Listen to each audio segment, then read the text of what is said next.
आपण सर्व भारतीय आहोत. वेगवेगळ्या जाती धर्माचे पंथाचे लोक जरी असले तरी कोणालाही हे वाटता कामा नये हे सरकार आमच्याकडे लक्ष देत नाही. आपण शब्दाचे पक्के आहोत.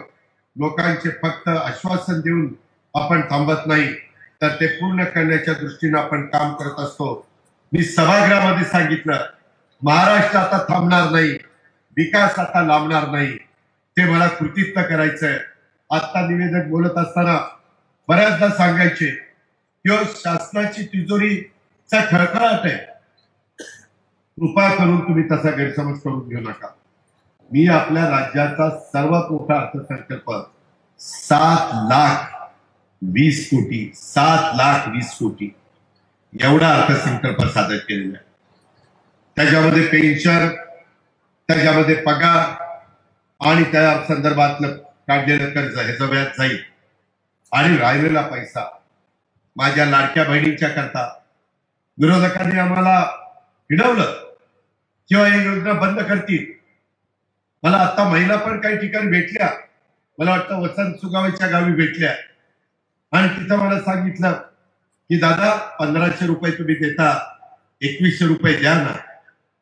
मी नाही म्हटलेलं नाही. मी ज्यावेळेस राज्य सरकारची परिस्थिती ही अधिक योग्य होईल त्यावेळेस मी तुम्हाला 2,100 रुपये देणार आहे. पण आता मी सगळा हिशोब केला. तुम्ही जसं तुमचा संसार करताना महिन्याचा हिशोब लावता तसं मला राज्याच्या 13 कोटी जनतेचा 365 दिवसाचा हिशोब लावावा लागतो.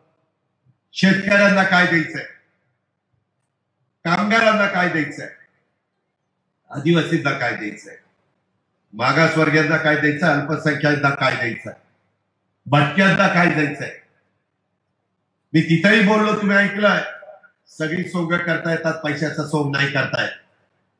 मला दिलेली योजना ही चालू ठेवायची आहे, आम्हाला सरकारला चालू ठेवायची आहे आणि त्यामुळं आम्ही त्याच्यात एक नवीन पर्याय काढतो की तुम्हाला काही बँकांना आम्ही तयार केलेलं आहे.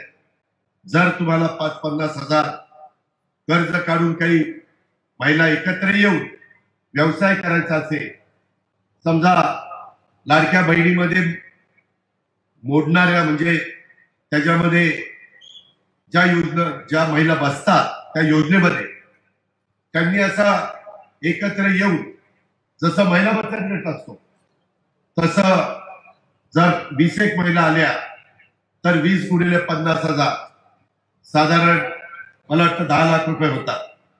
आणि 10 लाखाचं भांडवल घेऊन तुम्ही तुमचं काम करू शकता. 20 महिन्यांचे महिन्याचे 15 जुने 30,000 रुपये येतील. त्याचा हप्ता तुम्हाला त्याच्यातनं देता येईल. 10 लाखातनं त्या ग्रुपला एक चांगल्या पद्धतीनं व्यवसाय करता येईल. असाही एक दृष्टिकोन राज्य सरकारने पुढे त्या ठिकाणी आणलेला आहे. त्याचा सुतोवाच मी सरकारमध्ये केलेला आहे.